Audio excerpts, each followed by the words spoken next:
नमस्कार। मैं चारू आज फिर एक और बहुत ही खूबसूरत कहानी आपके लिए लेकर आई हूँ। मेरी कहानी का शीर्षक है घमंडी लड़की। रश्मि को अपनी सुंदरता पर बहुत घमंड था। इस वजह से वो अपनी छोटी बहन नुपुर को कभी भी अपने साथ कहीं भी नहीं लेके जाती थी। रश्मि और नुपुर में 2 साल का अंतर था, जहाँ रश्मि बहुत ही खूबसूरत थी और नुपुर दिखने में साधारण थी। जब भी दोनों बहनें साथ कहीं जाती थी तो रश्मि की तारीफ होती थी और नुपुर को ताने मिलते थे और ऐसा ही लगता था जैसे वो इस घर की है ही नहीं। नुपुर फिर भी अपनी बहन को बहुत प्यार करती थी। रश्मि को अपने घमंड में उसका प्यार भी नहीं दिखता था। नुपुर पढ़ाई के साथ घर में काम में भी बहुत माँ का हाथ बटाती थी।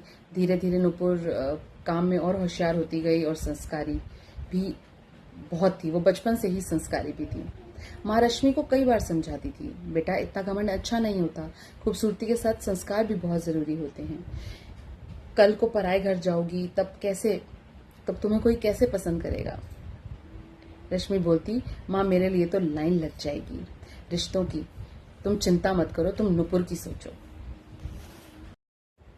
एक दिन एक ऊंचे परिवार का रिश्ता आया। लड़का भी बहुत सुंदर था। रश्मि के पांव तो जमीन पर पड़ ही नहीं रहे थे। लड़के वाले आए। नुपुर ने बहुत तैयारी कर रखी थी, सबको सर्व कर रही थी। तब उसके संस्कार देखकर वे बहुत प्रभावित हुए। गलती से नुपुर के हाथ से चटनी रश्मि के ऊपर गिर गई। रश्मि गुस्से में भूल ही गई कि वो उसकी बहन है और अपनी आदत के अनुसार नुपुर को जलील करने लगी, सबके सामने जलील करने लगी। यह सब देखकर लड़के वालों ने अपना इरादा बदल नुपुर का हाथ मांग लिया। लड़के को भी नुपुर बहुत पसंद आई और रश्मि की माँ बोलती रह गई कि रिश्ता तो रश्मि के लिए आया है, आप नुपुर को पसंद कर रहे हैं। लड़के वालों ने कहा, हाँ हमें सुंदर भले ही ना हो पर हमें संस्कारी लड़की चाहिए, इतना अच्छा रिश्ता हाथ से थोड़ी जाने देंगे। और उन्होंने भी हाँ कर दी और रश्मि की माँ ने भी हाँ कर दी। रश्मि का घमंड टूट चुका था। उसे समझ आ चुका था खूबसूरती ही सब कुछ नहीं होती। इस कहानी से आपको क्या सीख मिलती है?